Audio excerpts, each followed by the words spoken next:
There's always something wonderful about the sea.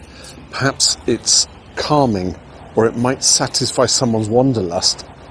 I think it did for Jane. Towards the end of 1805, she was just 29. She wasn't even a published author, and she spent at least 2.5 months here with her mother, her sister Cassandra, and her close friend Martha Lloyd. Now, they lived at Stanford Cottage in Warwick Street, which I'll take us to in a minute. It's just round the corner. It's now a Pizza Hut.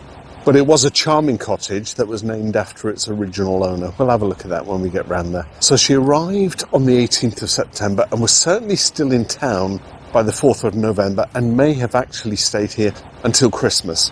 And until recently, all that was known about Jane was that she won 17 shillings in a raffle on the 19th of September and went to church on the 22nd of September, almost certainly the parish church of St. Mary. Now, however, an important link has been established between Jane and Edward Ogle, who was Worthing's chief citizen at the time.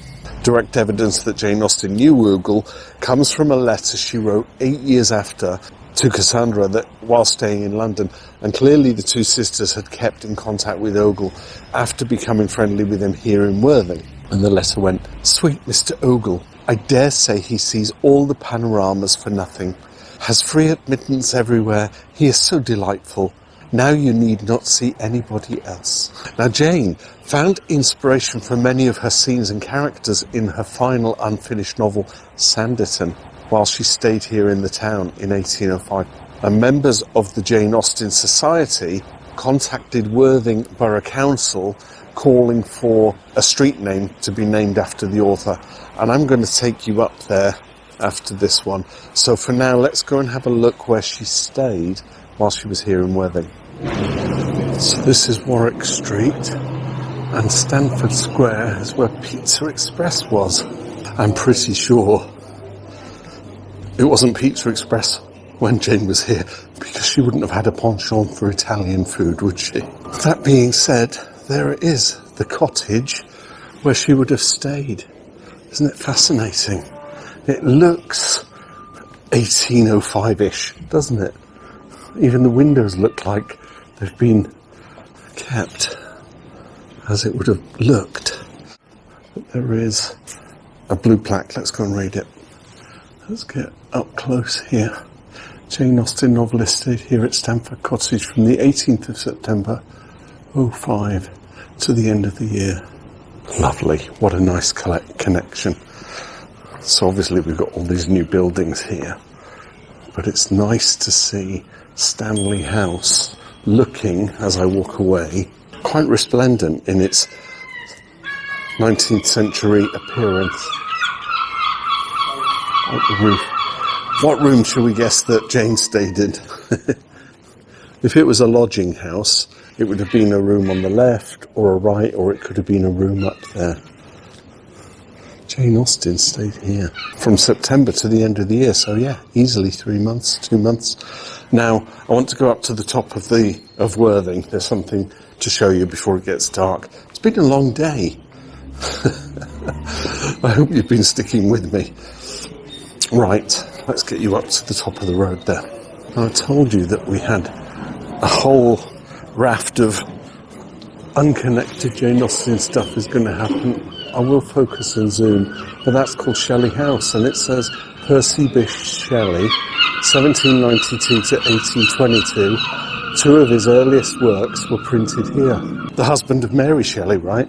Author of Frankenstein. Percy Bysshe Shelley, 2 of his earliest... Maybe I just need to do a video on visiting Worthing and find out all the historical things that I can find. I love stumbling on stuff like that.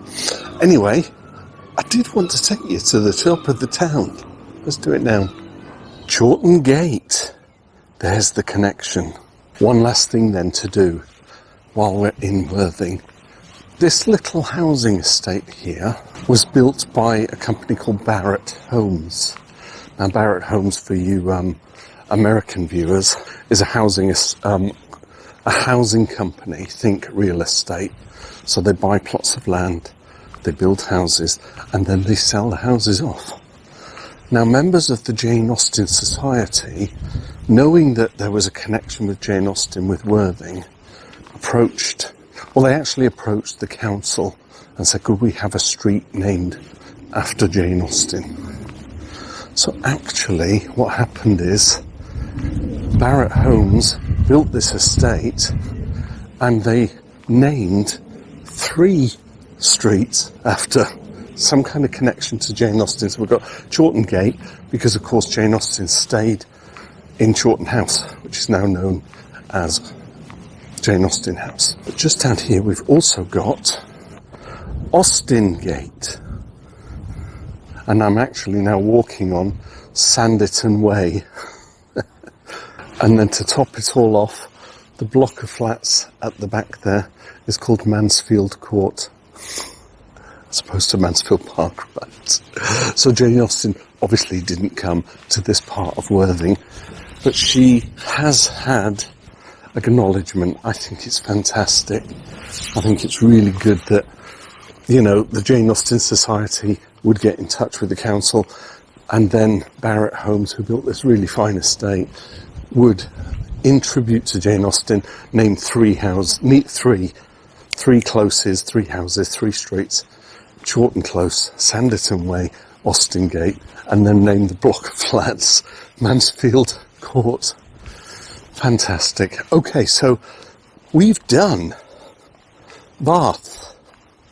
We've done all the Hampshire sites. We are now in West Sussex, so I'm coming right across England. There's only one place left to do, and that's Kent. So just like Mariah Lucas says to Charlotte, have you asked her, is she to come to Kent and visit us? We shall go to Kent and see the Jane Austen connections there. I hope you're still with me so far. Let's go see what we've got in Kent.